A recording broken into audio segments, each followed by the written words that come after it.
fantasy, caught in a landslide, no escape from reality. Open your eyes. Ben, je dis 30 ans seulement, et 30 ans déjà parce que on vieillit, les nuits blanches sont plus dures à encaisser, mais 30 ans seulement parce qu'on a envie de continuer, et puis que je répète toujours ça, mais quand tu reçois 4500 dossiers, que d'un seul coup tu ouvres un truc et t'as quelque chose t'as un sujet magnifique, ben c'est toujours le même bonheur, quoi. C'est toujours le même bonheur. Donc tant que j'aurai cette joie et cette passion et cette envie de découvrir je continuerai, tant que ma force me le permettra. De découvrir une image qui te fait des frissons, qui te donne une odeur, c'est toujours aussi... C'est toujours aussi magique. J'ai vu les photos, cette photographe qui est sur les odeurs, sur les toilettes. Extraordinaire, ça vous, là. Les 3 photos que tu m'as données. Non, mais c'est extraordinaire. C'est fabuleux. Mais l'expo est extraordinaire. D'abord parce que c'est un sujet pas facile. Elle l'a traité de façon super intelligente. Moi, j'avais vu ce travail en gestation. Elle avait commencé, je l'avais vu en janvier 2017. Et elle me l'a remontré un an après, en janvier 2018, fini. Je lui ai dit tout de suite, c'est exceptionnel ton boulot, je prends. Mais parce que elle raconte une vraie histoire. Elle a le talent de la photographe et elle aborde une problématique vraiment importante. Parce que l'utilisation ou pas de toilettes, c'est un problème sanitaire majeur. C'est la vie, la mort. Mais c'est la vie, la mort. Et en Haïti, quand tu vois qu'il y a des villages où les hommes vont à gauche, les femmes à droite, font tous leurs besoins dans les mêmes fleuves, et que les mômes viennent se baigner, jouer dedans, etc. Après, le choléra, ça fait des ravages, quoi. C'est terrifiant.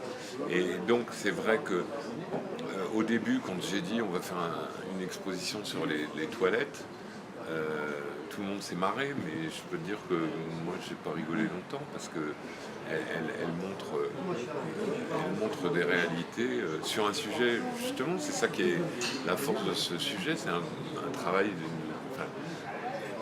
un geste que tout le monde fait tous les jours, et elle montre la réalité du truc, c'est passionnant. Et là, si tu veux, on est en 2018, et en 2018, on voit encore le problème qui est toujours aussi aigu. Donc moi, c'est vraiment une expo à pas rater.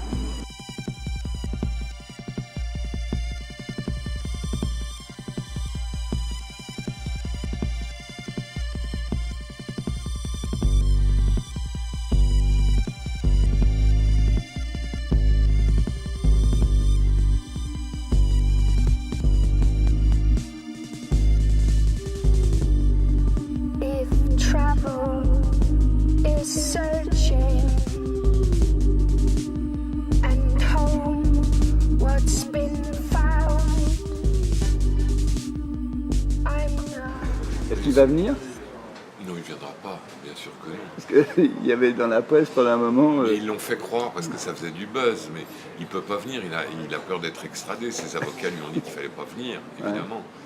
Ouais. Mais moi, je veux dire, c'est ce que je disais, ça fait 30 ans que je choisis mon programme.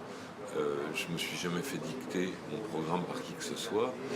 Je disais en plaisantant tout à l'heure que j'ai jamais eu un Palestinien qui soit venu exiger une exposition sur Gaza. J'ai jamais vu un Tchétchène me dire que je devais montrer Grozny. Donc au nom de quoi, sous prétexte que c'est à 200 km, je dois faire. Mais je suis libre. Voilà, alors ça c'est un choix parce que pour moi le problème catalan, qui est une réalité, je ne le nie pas du tout, mais c'est un problème qui se raconte, c'est un problème d'historien, d'accord ? Mais en photo, je continue à maintenir que je n'ai pas de photos pour faire une exposition. Et qu'on voit, alors, il y a des actions violentes de la police contre des manifestants. Il y en a eu à Washington, il y en a eu à Paris au moment... En 68, il y en a eu. 68, au moment de la guerre En d'Algérie. 1870. Voilà, donc pourquoi? Parce que c'est à Barcelone, je devrais montrer ça. Le lundi, c'est les indépendantistes, le mardi, c'est les anti-indépendantistes. Suppôt de Franco. Oui, on m'a traité de suppôt de Franco. Bon, je veux dire, ça me peine plus qu'autre chose, mais je pense que c'est des trolls, quoi. J'espère bien faire un bail 369.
fantasy, caught in a landslide, no escape from reality.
to